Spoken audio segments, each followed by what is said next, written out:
广东啊是全中国最赚钱的地方，连续30几年 GDP 全国第一。但是呢，广东人在政治上的影响力似乎是不成比例的小。别说中国的最高领导层里看不到什么广东人的身影，连广东本地的官员也往往是外省空降来的。很多人说这个是因为广东人只想赚钱，不想当官啦，真的是这样吗？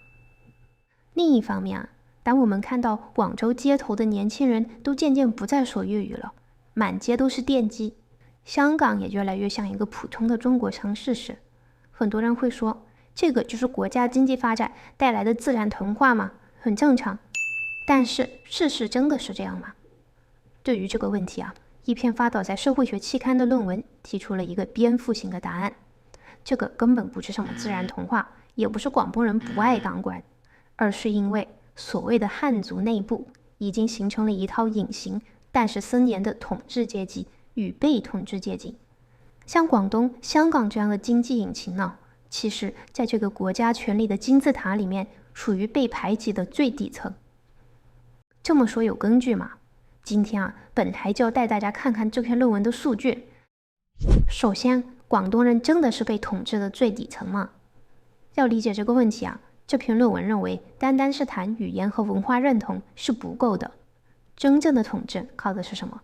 靠的是真金白银的权力分配。因此啊，我们要问的第一个问题是，权力到底掌握在谁手里？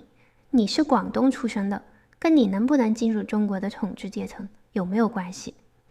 所以啊，这篇论文呢，先是分析了截至2021年3月中国最核心的263名高官到底都来自于哪些省份。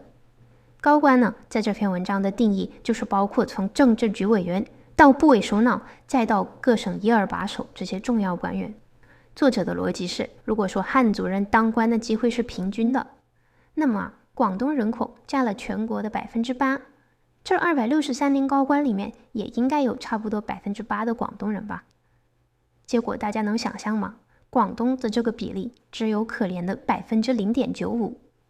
如果你生在广东，那么你成为高官的几率是全国倒数第2。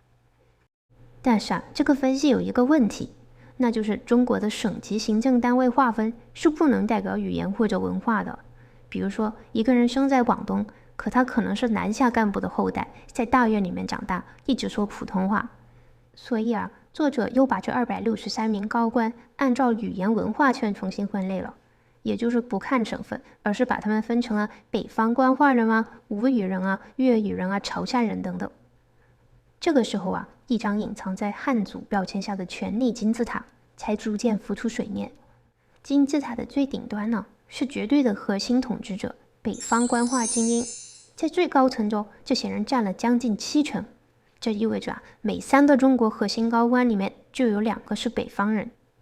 紧接着呢，是金字塔的第2层，高级合伙人，也就是江浙沪的吴语精英，他们作为第2大势力，向中央输送了接近15%的高官。再往下就是金字塔的第3层，湖南的湘人、福建的闽人，还有江西的赣人，他们勉勉强强能在这里占据一些位置。而处于金字塔最底层的，又是广东的客家人、潮汕人，还有粤语人。在这200多人的名单里面，这3个族群都各只有1到2个人，和少数民族差不多。接下来啊，我们再看看中国权力的巅峰，金字塔尖的塔尖，263个高官之中，位置最高的26个高官，也就是包括政治局委员加王岐山。注意啊，你看这张图中的红色圆圈呢，是代表北方官话的大佬，而橙色的圆圈代表的是吴语区的大佬。首先，整张图几乎全是红色和橙色的圆圈，对吧？这个没有任何疑问。现在，请你在这26个圆圈中数一下，有多少代表广东人的蓝色圆圈？答案是0，一个都没有。刚才谈的都是哪里的人能当官啊，但还有一个关键的问题没回答，他们都能在哪里当官呢？因为啊，这个可以反映出谁可以治理自己的家乡。论文里面这张权力网构图，把高官们的语言文化族群和他们任职过的地方连了起来。大家请注意，连接的线越粗，代表这个群体啊越经常在这个地方掌权。比如说图中间这个红色的北方官话群体圆圈和橙色的吴语群体圆圈，就像两个核心枢纽，它们辐射出许多条粗粗的线，连接到全国各地。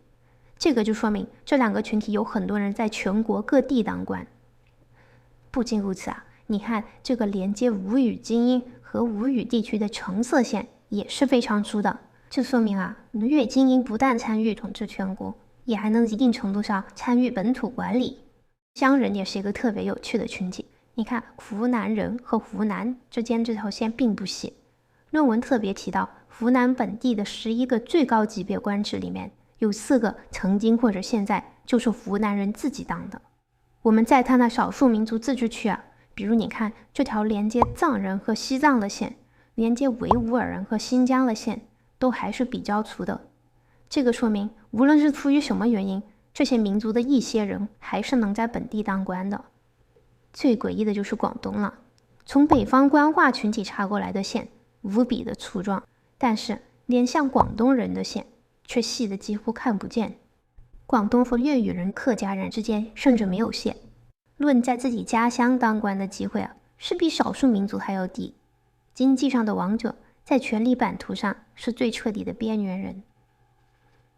看到这里啊，可能会有观众说，等一下，这个数据只能说明没什么广东人当官，但还是说明不了为什么没什么广东人当官。有可能就是广东人本来就没什么兴趣当官。我们广东人就是想要做生意赚钱，我们不要进体制内。山州啊，传山州，我的头发凉风，传神话，传神话，传有给了啊！客观来说啊，如果只是看这个数据，确实不能排除这种解释。但是论文的作者特别指出，如果我们回顾历史，就会发现事情没有这么简单。论文里面提到了2个特别关键的历史节点。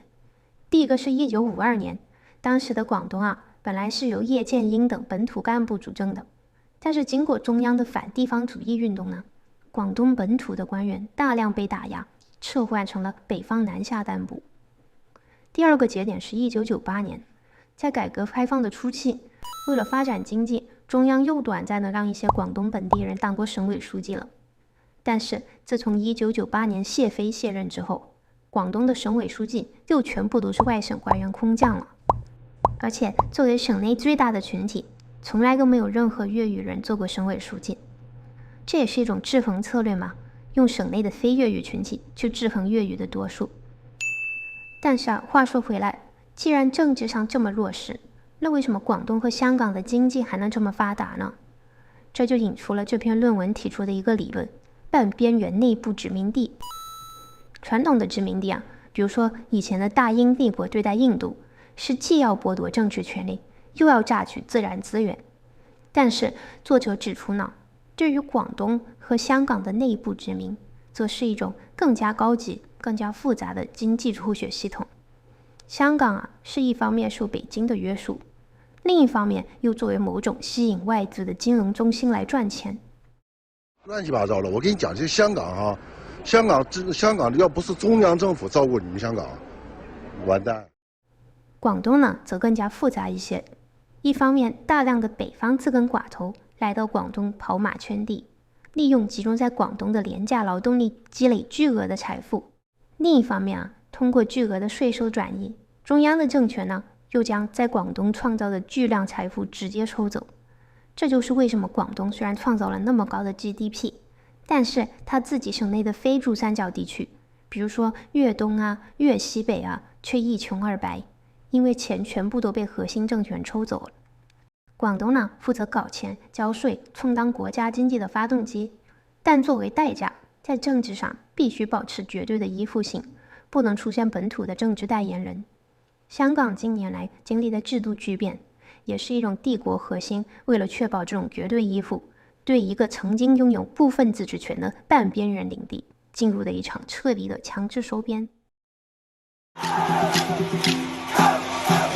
一个地方明明有自己的语言文化、自洽的经济体系，却在政府治理中毫无话语权，甚至连本地的事务都不能由本地人主导。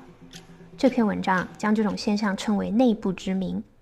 不管你同不同意这个概念啊，这篇研究至少逼我们重新反思了一个问题：地方语言文化衰微的问题。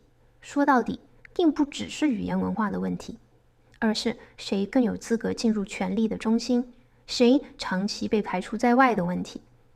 一个人口最多、经济最强、文化最鲜明的地区，在高层政治代表上却长期偏弱，这到底说明了什么？